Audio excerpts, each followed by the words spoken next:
God once sent an angel with a drawn sword to Jerusalem, not to protect it, but to destroy it.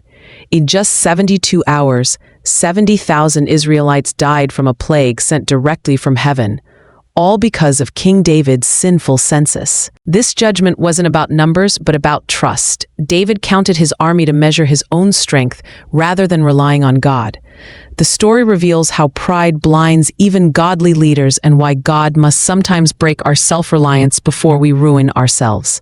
Most people assume God simply points his finger to bring judgment, but the truth is more profound. Before disaster strikes, a divine court convenes in heaven, as described in Daniel 7:10, where thousands upon thousands of angels stand in attendance. When David completed his census, heavenly books were opened and records were examined. The destroying angel, heaven's messenger of judgment, stood ready with a fiery sword, awaiting God's command. Unlike human courts, heaven's tribunal perfectly balances justice and mercy. The silent angel waited to act, not with words, but with a strike that would shake a kingdom and humble a king. God gave David a choice between 3 punishments, each designed to teach him to trust divine strength over human power. As the heavenly court concluded, the angel prepared to descend while David remained unaware below. The king who had slain giants was about to face a force no weapon could defeat.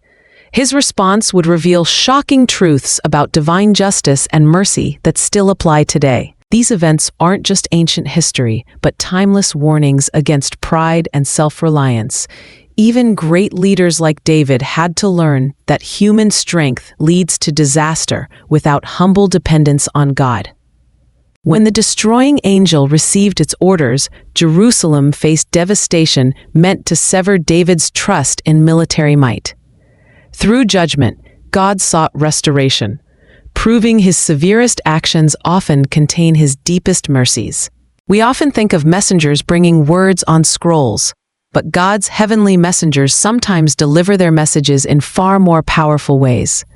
As the heavenly court finished its session, the destroying angel left God's throne room with exact instructions, moving with perfect purpose. This wasn't some random spirit acting alone. It was a divine messenger sent to execute judgment.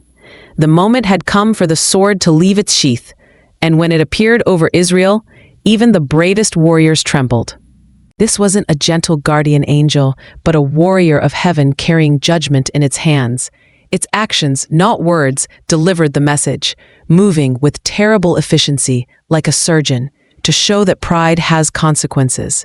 The plague spread faster than any natural disease, striking families who had proudly stood to be counted. The very people David numbered to showcase his strength now revealed his greatest weakness. Villages full of life in the morning lay silent by evening as the angel followed Joab's census route. The path of pride became the path of punishment, proving earthly numbers couldn't save anyone, only God could. Fathers who boasted, "Count me," now fell without a sound, while mothers watched their sons slip away. Yet even in judgment, the angel remained under divine control, stopping the moment God said, "Enough." This shows God's judgments have purpose and limits. The destroying angel wasn't random, but directed by divine wisdom. As deaths neared 70,000, the angel approached Jerusalem, leaving one question: would the capital fall too? The answer reveals a stunning truth. Even with judgment unleashed, heaven still listens to a broken heart's prayer.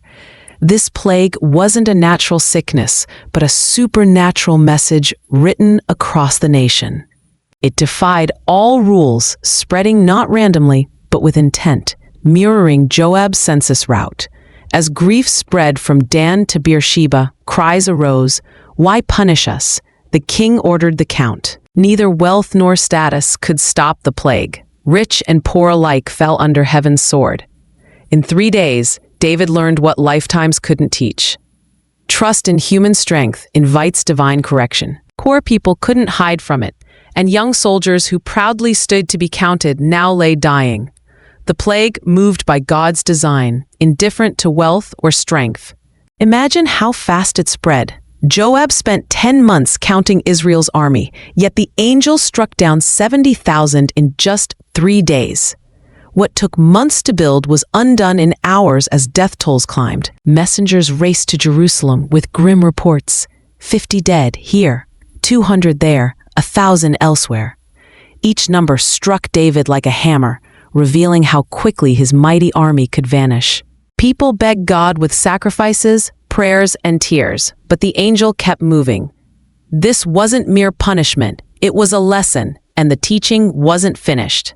When choosing his punishment, David wisely said, "Let us fall into God's hands, for his mercy is great." He trusted divine justice over human cruelty, even in judgment. As the plague neared Jerusalem, its purpose became clear. It moved deliberately toward the holy city.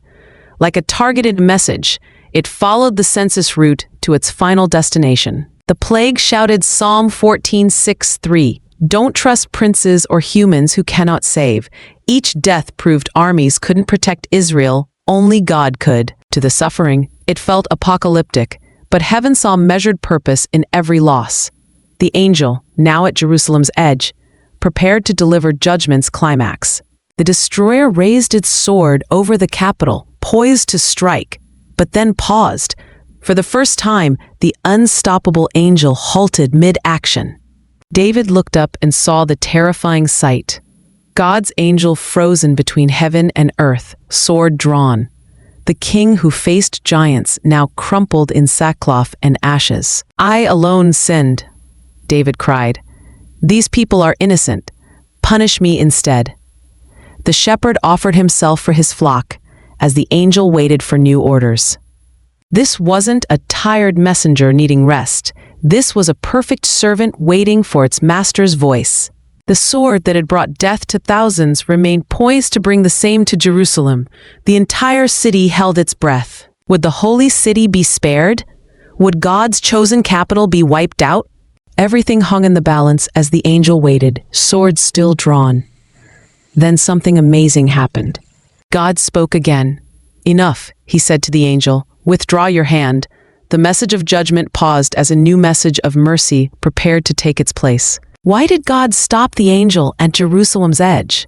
Was it because of David's prayer? That was part of it, but there was something more. Jerusalem wasn't just any city. It was the place God had chosen for his name to dwell. It was the city of his covenant promise. The very spot where the angel paused at Ornan's threshing floor was part of God's bigger plan. This wasn't just a random location. God chose this exact spot for the angel to stop because this threshing floor was about to become something far greater. The place where judgment paused would soon become the place where worship gathered. The spot where death waited would transform into the spot where life was celebrated. The story wasn't over yet. The angel's sword was still drawn. The plague hadn't officially ended. David still needed to do something important before this crisis would truly be over. But in this moment, we see something powerful about how God works. Even his judgments have limits, and his mercy always waits at the edge of his justice. How does a message of death become a foundation for worship? This question stands at the heart of what happened next in Jerusalem. With the angel's sword still hanging over the city, God sent a new message, not of judgment, but of hope. The prophet Gad rushed to David with fresh instructions from heaven. "Go up and build an altar to the Lord on the threshing floor of Ornan the Jebusite." Not just anywhere, but exactly where the angel stood, suspended between heaven and earth. The spot where judgment paused would now become the place where mercy triumphed. When David reached the threshing floor, he found Ornan working there. Seeing the king approach in sackcloth, Ornan bowed low. "Why has my lord the king come to his servant?" he asked. David explained his mission to build an altar and stop the plague. Without hesitation, Ornan offered everything for free. "Take it all. Here are oxen for the burnt offering, and the threshing sledges and ox yokes for the wood." But David's response shows us something powerful about true worship. "No," the king insisted, "I will not offer to the Lord sacrifices that cost me nothing." Even in this emergency, with thousands already dead and Jerusalem hanging in the balance. David understood a truth we often forget. Real worship always costs us something. So David paid the full price, 50 shekels of silver for the threshing floor and the oxen. This wasn't just a business deal. This payment represented something deeper. David was saying, God deserves my best, not my leftovers. Can you picture the scene?